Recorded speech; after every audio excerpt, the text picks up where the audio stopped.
setiap hamba Allah dia berhak bahagia dalam pernikahannya. Hukumnya orang zina kalau udah nikah itu gak main-main, Kak. Terhadap suami orang lain, kamu jangan punya harapan apapun meski hanya setetes. Di media sosial ya, sering terjadi, bahkan mungkin ada yang mengalami. Terus ketika misalnya salah satu sudah agak berkurang kadar cintanya, terus masuklah orang lain yang memberikan kenyamanan gitu. Terus mulai ada masalah orang ketiga. Nah, hal apa sih ya yang pertama dilakukan baik posisi suami atau istri yang mengetahui ada orang ketiga di dalam rumah tangga? Iya. Yang pertama kita harus tahu dulu posisi pernikahan dalam Islam. Oke. Pernikahan itu adalah sesuatu yang agung. Karena itu disebut sebagai mitsaqan ghalidha dalam Al-Quran, perjanjian agung. Ini hanya terjadi 3 kali dalam pernikahan. Di Al-Quran disebutkan. Yang kedua adalah antara para nabi ulul azmi dengan Allah, dan yang ketiga Bani Israel dengan Allah. Saking agungnya. Cuman 3 ya? Cuman 3. Jadi ini perjanjian besar yang agung. Pernikahan nabi, para nabi khusus dengan Allah dan Bani Israel dengan Allah. Itu 3 momen. Berarti besar banget pernikahan tuh ya? Besar banget. Jadi pernikahan itu sebenarnya bukan perjanjian antara suami dengan istri. Betul. Atau dengan enggak, tapi dengan Allah. Jadi ketika kamu mengkhianati istrimu atau kamu mengkhianati suamimu, maka kamu mengkhianati Allah. Jadi notarisnya itu bukan SHMH, SHMH itu. Allah langsung. Nah, karena itu juga tips agar suami istri itu semakin dekat, maka dia harus punya yang namanya cinta segitiga. Harus ada yang ketiga. Ketiganya itu tapi adalah Allah.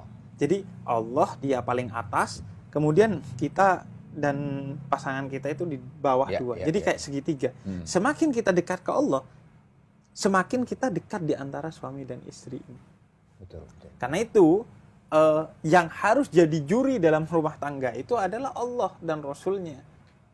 Atiullah wa atiur Rasul. Jangan kita, kadang kan kita tuh maunya kita begini, maunya istri begitu. Betul. Akhirnya siapa yang benar, siapa yang salah, nggak bisa nih, debat terus nggak ada ujungnya. Maka hakimnya adalah Allah dan Rasulnya. Jadi dikembalikan ke sana. Nah, kemudian kalau yang kedua prinsipnya adalah Allah bilang la taqrabuz zina. Jangan dekati zina, bukan jangan berzina. Jangan dekati aja nggak boleh. Agar tidak terjadi hal-hal yang tidak diinginkan terkait orang ketiga itu, maka semua peluang menuju ke sana itu harus ditutup rapat-rapat. Karena itu perempuan dan laki-laki harus menjaga dirinya. Dalam surat An-Nur dikatakan bukan hanya menjaga kemaluannya, tapi matanya dijaga. Matanya itu dijaga, harus selalu menundukkan pandangannya dari hal-hal yang diharamkan untuk memandang. Bahkan Imam Ghazali itu punya 12 prinsip dalam bertetangga. Bertetangga. Dan salah satu prinsipnya adalah kita tidak boleh ngeliatin istri atau suami tetangga dalam hal-hal yang tidak ada urusan.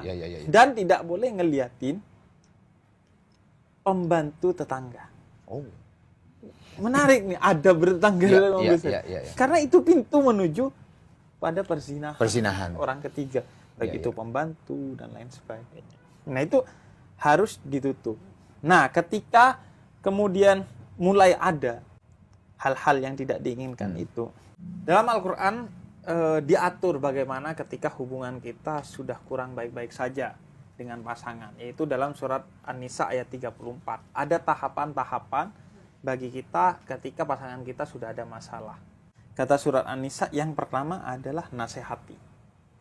Ketika ada sesuatu yang mengarah kepada orang ketiga, kita nasihati tentang salah dan buruk serta bahayanya hal itu.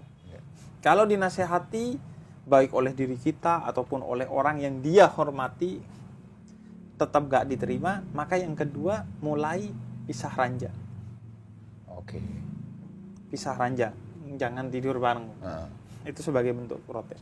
Kemudian yang ketiga adalah menyampaikan keberatan kita secara tegas. Oke. Dalam terjemahan Al-Quran biasanya disebut dengan memukul. Memukul istri itu tidak boleh. Tapi doroba itu salah satu artinya memukul dan biasanya diartikan memukul. Padahal bukan maksudnya memukul. Kata Ibnu Abbas tegas, maksudnya bersikap tegas. Dalam bukan artian, marah ya, tegas ya. Tegas. Ya. Jadi kalau dalam riwayat Ibnu Abbas maksudnya itu adalah mencolek pakai siwak istri. Jadi sebenarnya yang ditransfer bukan kekerasannya, tapi ketegasan kita. Ini serius lo. Lo serius nih udah. Baik istri kepada suami juga begitu. Nah kalau sudah itu udah ketiga tuh ya? Ketiga. Kalau udah gak ada jalan lagi maka barulah perceraian. Pengadilan agama lah ya. Pengadilan agama. Perceraian. Oke. Jadi ada step-stepnya kan. Ya. Karena kadang orang itu terpukau kepada orang ketiga lantaran kehilafan dia, sehingga dinasehati. Intinya ada kesempatan yang kita berikan, khawatir itu hanya terkait dengan kehilafan dia. Walaupun itu salah maksiat, tapi betul. Kita bisa masih memberi maaf kalau dia memang mau berubah. Oke, Bib. Ini terkait dengan kalau cara menghadapi, kan gini, orang ketiga itu bisa saja gara-gara misalnya ya, bahwa entah suami ataupun istri itu cemburuan. Nah itu gimana menghadapi pasangan yang cemburuan? Cemburu itu ada yang baik, ada yang buruk, kata Nabi Muhammad. Jadi ada pencemburu yang dicintai oleh Allah, ada cemburu yang tidak dicintai atau dibenci oleh Allah. Cemburu yang dicintai oleh Allah, kata Nabi, adalah cemburu yang berdasarkan fakta. Jadi ada sesuatu yang faktual membuat dia cemburu, maka itu baik. Karena cemburu ini bumbu-bumbu dalam kisah cinta seseorang. Kalau gak ada cemburunya ya berarti gak ada rasa. Terlalu lempeng ini. Pasti si suami atau istri juga ini sebenarnya cinta gak sih sama gue gitu kan? Pasti kan gitu cemburu kan. Itu pada batas tertentu penting. Asalkan memang ada yang dicemburuin. Misalnya kita pindah kantor. Kemudian di kantor itu ada perempuan, atau kalau kita perempuan ada laki-laki yang cantik, kemudian cemburu, itu berdasar kan. Tapi kalau kayak kita lagi minum kopi, aku cemburu pada cangkir yang menempel di bibir kamu, selepaknya. Kan kadang banyak yang random walaupun betul. Itu contoh ekstrimnya doang tapi yang random kan banyak. Nah kalau random itu dibenci. Nah cemburu yang random itu dalam bahasa Indonesia biasanya disebut sebagai curiga. Nah, curiga itu yang tidak diperkenankan oleh agama. Curiga itu artinya nggak berdasar nih, nggak ada. Misalnya suami pulang telat misalnya 2 jam lah misalnya. Telat 2 jam. Kemudian dia kok telat, dipermasalahkan. Nah, itu yang menjadi masalah. Temen aku ada tuh. Dia biasa pulang jam 3 sore misalnya. Tiba-tiba jam 5. Dicemburui. Akhirnya dia besok-besok pulang jam 1, kadang jam 2, jam 7, jam 5 biar random. Biar jadi mencari ini ya. Karena dibaikin nggak bisa gitu. Akhirnya ya udah dirandomin. Jadi tapi kan akhirnya jadi bersiasat ya. Jadinya bersiasat. Nggak jujur juga akhirnya jadi nggak jujur. Akhirnya. Itu kan efek buruk dari cemburu yang tidak dicintai oleh Allah itu, tidak berdasar. Nah, makanya kalau tidak ada dasarnya, maka jangan pernah memunculkan hal itu. Karena itu akan buruk bagi hubungan rumah tangga seseorang.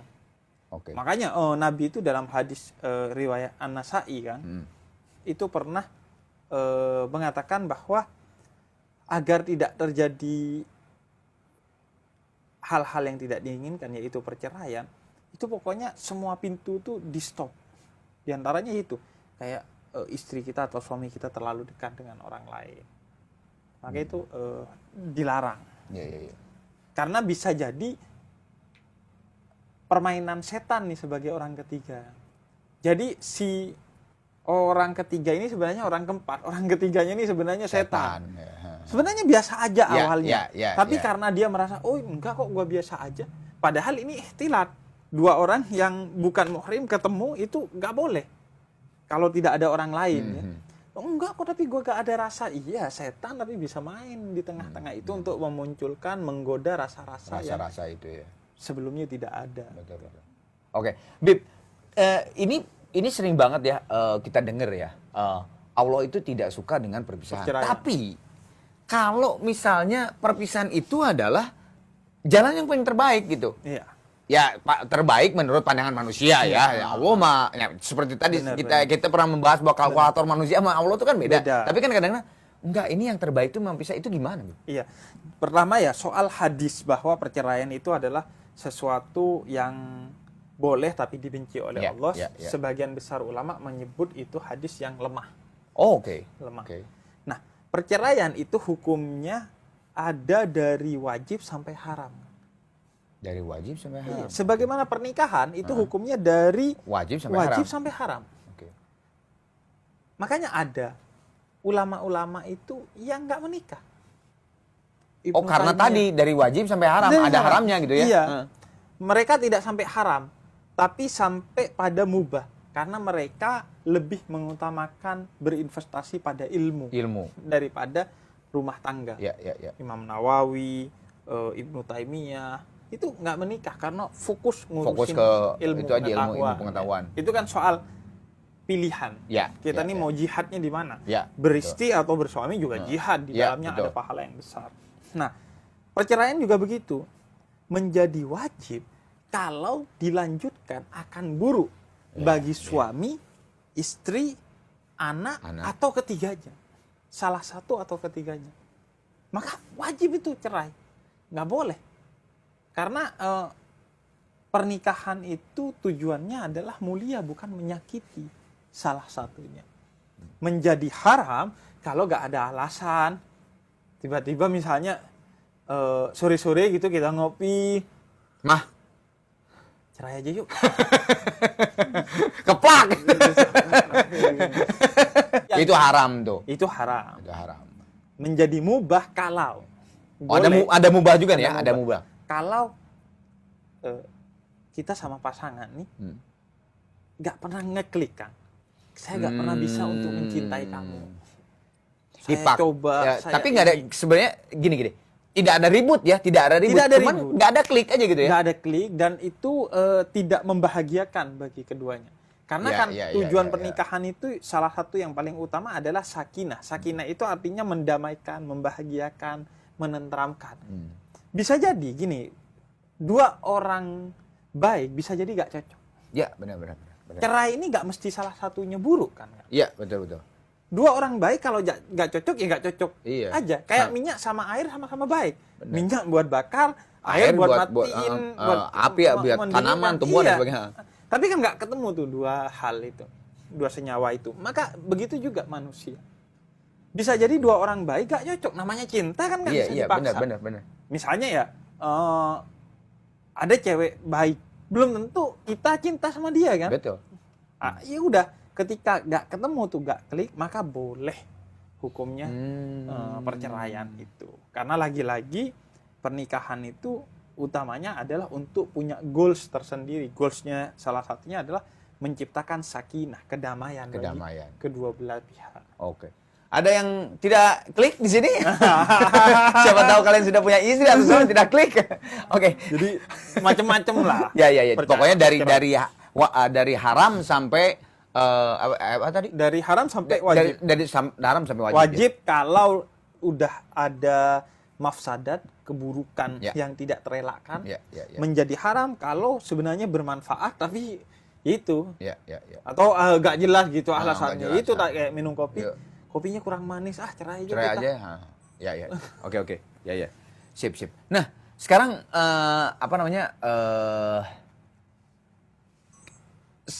pertanyaan itu gini, gimana sih caranya supaya tidak tergoda orang ketiga gitu ya? Tapi saya pengen jawaban dari Habib yang yang keras deh Habib lah. Karena kalau yang standar-standar aja ngerti gak sih? Pasti udah tahu semuanya. Iya. Apakah ada sebuah ayat atau mungkin dari hadis yang memang cara menghindari ketiga nih bisa gini loh gitu? Iya. Ininya tuh. Jadi di surat An-Nur itu dijelaskan pandangan aja. Itu tidak boleh. Maka segala sesuatu yang bisa menjadi pintu kepada sana, itu harus ditutup dengan benar. Dan ayatnya tegas itu. Nusus itu adalah wanita yang sudah ingkar. Begitu juga suami nanti. Yang sudah ingkar kepada lakinya secara terang-terangan. Dan itu akan membahayakan mahligai rumah tangga mereka. Maka itu harus ditutup atau diceraikan. Jadi semua, karena gini, hukumnya orang zina kalau udah nikah itu gak main-main, Kak. Nah itu maksudnya, coba terangkan supaya yang nonton tuh, kan biasanya menerangkannya tuh ya standar aja gitu, ya nggak boleh. Dalam gitu. Islam itu, hukumnya orang berzina setelah menikah itu adalah hukuman mati. Dalam Islam. Kita memang tidak menganut hukum Islam di Indonesia. Tapi paling tidak itu menunjukkan betapa dahsyatnya perzinahan setelah pernikahan. Hukuman mati. Dirajam. Oh enggak, maksudnya di Quran atau di hadis? Di Quran. Jadi dilempar batu sampai meninggal. Ya begitu dahsyatnya berarti. Begitu dahsyatnya orang yang berzina itu di hadapan Islam. Karena itu dia mengkhianati perjanjian. Yang tadi nikah tuh bukan suami istri wanita dan lelaki, pada nikah itu dengan Allah. Dan Allah. efeknya bisa kemana-mana, Kang. Efeknya kan dari perzinahan itu akan melahirkan anak haram. Bukan anaknya haram, tapi hubungannya. Dan anak haram itu akan mendapatkan resiko-resiko yang sebenarnya tidak dilakukan kesalahannya oleh si anak itu. Betul. Si anak itu nanti ada banyak resikonya tuh si anak. Dalam perwaliannya akan ribet. Bahkan dalam beberapa pendapat anak itu tidak boleh menjadi imam dalam sholat dan lain sebagainya. Resikonya itu kemana-mana. Kasihan banget ya. Karena itu kemudian hubungan rumah tangga itu memang betul-betul harus clear dan clean, steril dari segala hal-hal yang tidak diinginkan. Dan itu harus dimitigasi sedari dini. Jangan, wah gua mah orangnya slow mah gitu kan. Kadang kita kan gitu. Istri kita hubungan sama orang lain dalam urusan kerja padahal sudah gak enak, tapi kita slow aja, kita kan modern gitu. Nggak ada, ini bukan urusan modern dan tidak modern. Tapi ini urusan harga diri, urusan janji suci antara kita dengan Allah yang harus dijaga.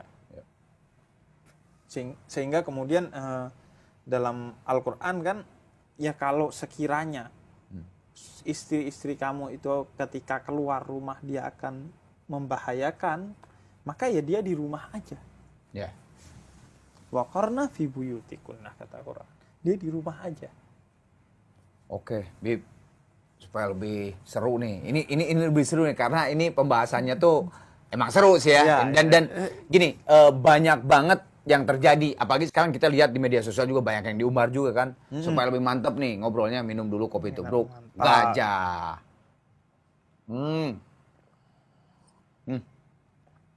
Oke, Bib. Ini sekarang gini. Gini. Bagaimana seseorang yang single itu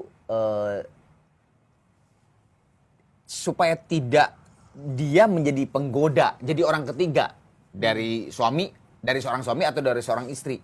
Itu apa sih ininya gitu yang harus dilakukan gitu. Sangat memungkinkan soalnya kan kalau kita single nih gitu tuh, kita single terus tiba-tiba ada di pekerjaan lah misalnya gitu, ada saya cewek misalnya, ada seorang cowok yang sebetulnya dia mah memang baik aja orangnya gitu. Kenapa kamu, wah ini sama cewek saya bantu misalnya gitu. Nah, itu tuh gimana tuh? Nah, pertama adalah berhati-hatilah pada seseorang yang bukan mahram kita. Yang kita diharamkan untuk kemudian berhubungan dengan dia. Jadi dia bukan siapa-siapa kita, bukan saudara, bukan pasangan. Maka berhati-hatilah dengan mereka. Tetap jaga yang namanya hijab.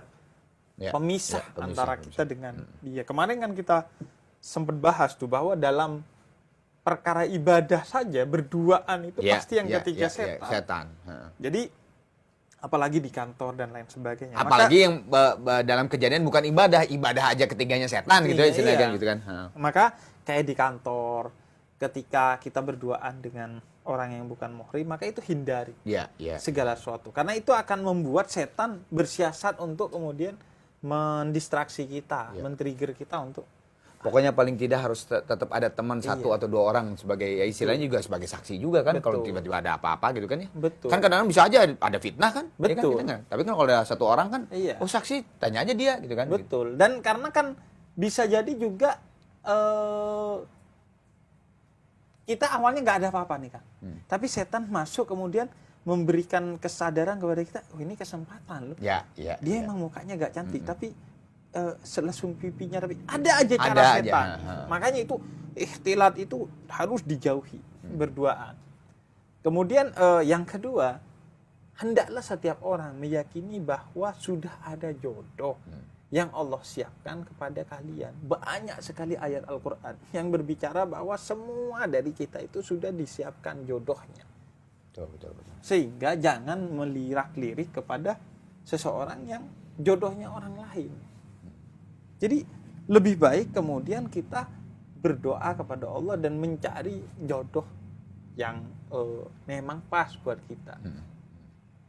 Jadi even kita bicara poligami deh, tapi bisa jadi suaminya dia itu juga jodoh saya. Kan di Islam ada poligami.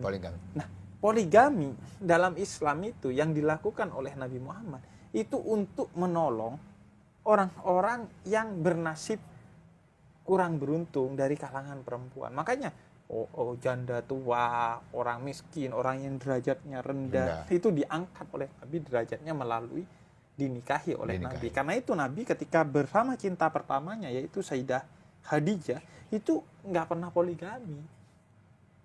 Jadi kalau Anda merasa orang yang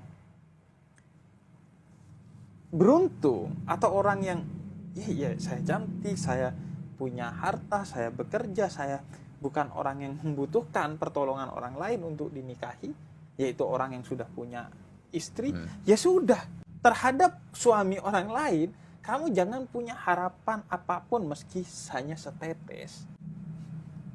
Di luar sana sudah ada jodoh yang disiapkan Allah. Kecuali kamu nyari jodoh, gak nemu karena kamu itu derajatnya rendah, karena kamu itu sudah janda sekian kali, udah begini dan begitu, baru tuh mungkin ada peluang itu. Tapi kalau kamu orang-orang yang seperti umumnya, maka sudah disiapkan jodoh terbaik untuk.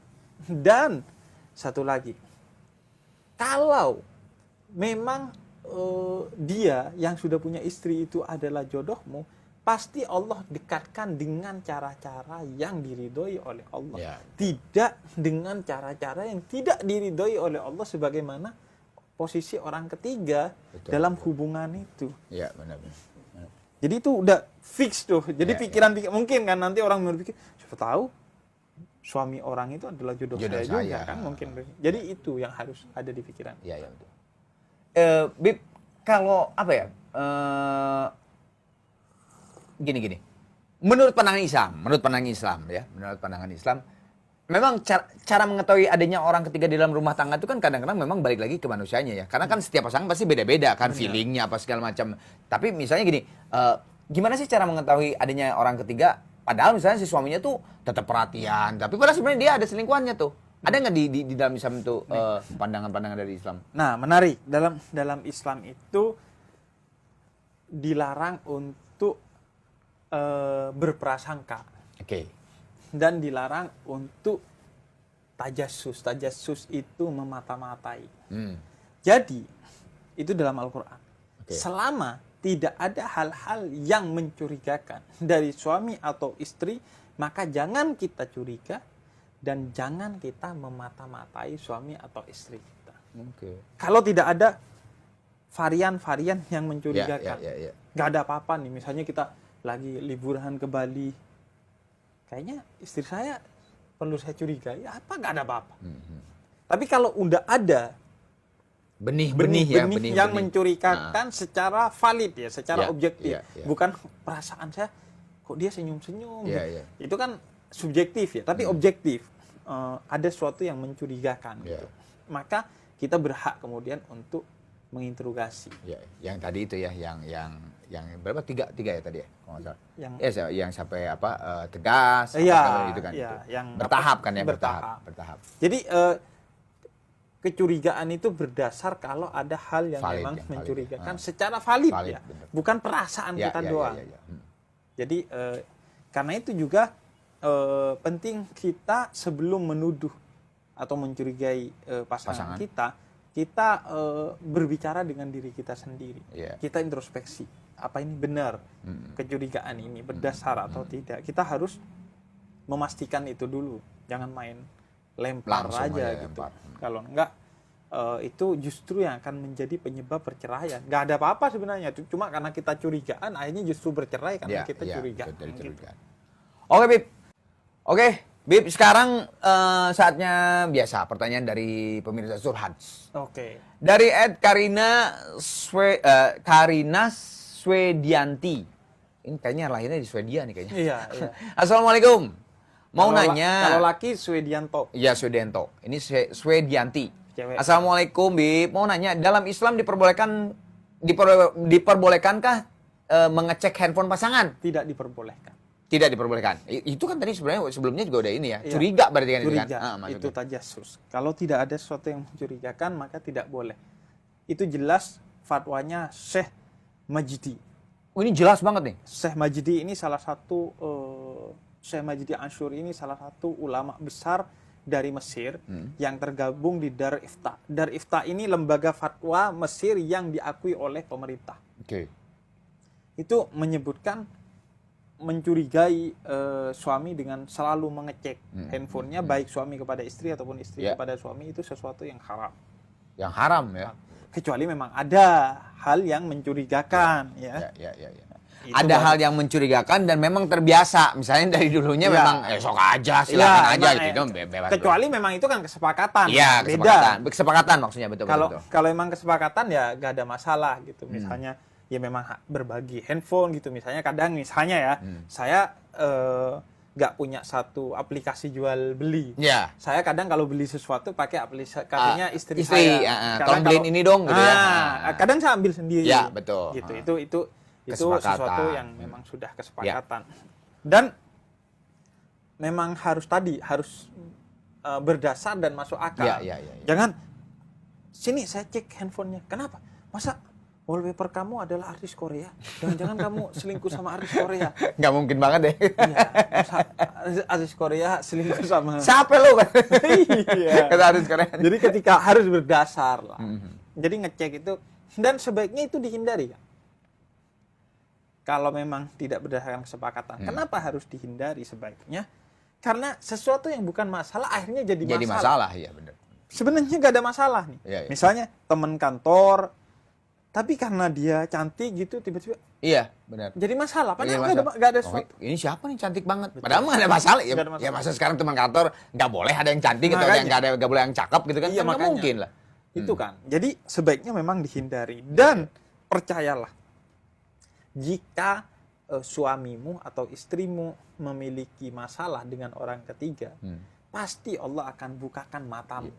Min haitsu la yahtasib, dengan cara-cara yang tidak terduga.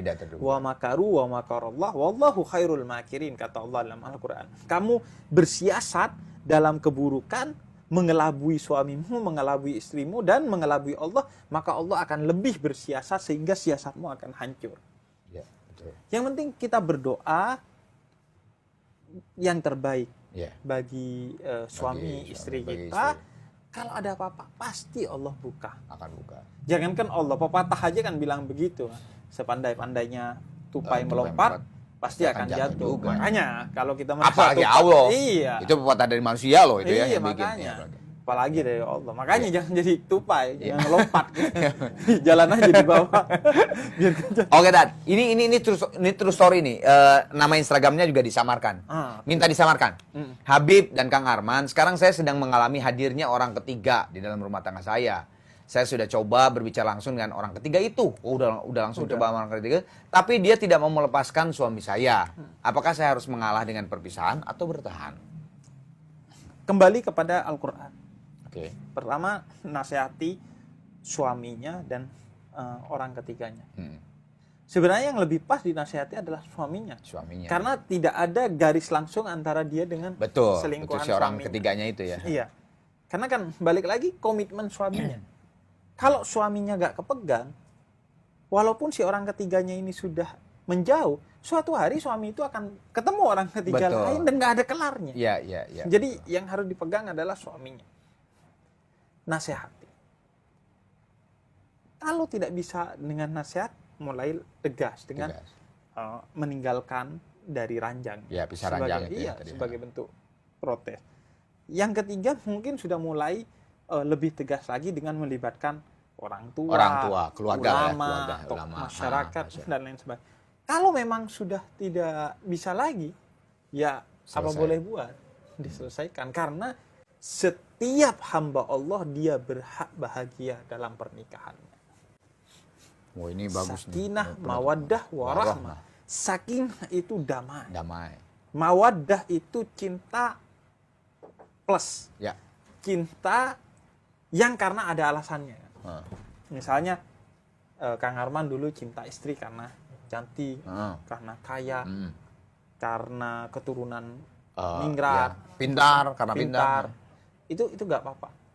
Kata Nabi, dinuha nomor 1 dia baik, akhlaknya, agamanya apa enggak itu. Yang kedua, dia cantik apa enggak, jamaluha. Yang ketiga, nasabuha, dia orang keturunan baik apa enggak. Dan bagian dari nasabuha ini lucu juga, genetik. Misalnya ya, Kang Arman punya asma. Hindari juga istri yang punya asma. Biar gak ribet. Sampai dibahas sampai itu ya. Genetik keturunan. Dan yang terakhir adalah jamaluha, kecantikannya. Dan cantik ini kan kalau semua milih yang cantik, yang nggak cantik gimana? Cantik itu relatif. Relatif. Orang yang nggak cantik menurut saya bisa jadi cantik menurut Kang Arman gitu. Jadi itu relatif cantik. Betul. Kalau jelek baru itu absolut. Mutlak. Enggak lah, bercanda itu. Bercanda. Nah, itu. Jadi berhak bahagia. Nah, kalau rahmah ini cinta minus udah kan, bukan plus. Walaupun udah gak cantik. Ada cerita yang menggambarkan soal rahmah ini adalah seorang kakek lagi duduk bersama anaknya, kemudian ada istrinya, nenek tua, umur 90 tahun. Saya minta buatin kopi dong. Kemudian kata anaknya, biar saya aja yang buatin, nenek sudah tua. Enggak, saya pengen kopi buatan nenekmu. Dibikinin, diantar sama anaknya karena neneknya udah tua. Pas mau ngambil gula, nggak sengaja kena ke garam kan. Kaget si anaknya, tapi dia belum sempat negur, udah jalan dikasih. Terus diminum sama si kakeknya. Kopi buatan kamu memang selalu enak dan tidak pernah berubah. Ini rahmah. Itu rahmah. Walaupun udah minus, tapi tetap cinta itu terjaga. Nah, kita berharap kita sampai bisa pada sampai titik rahmah itu.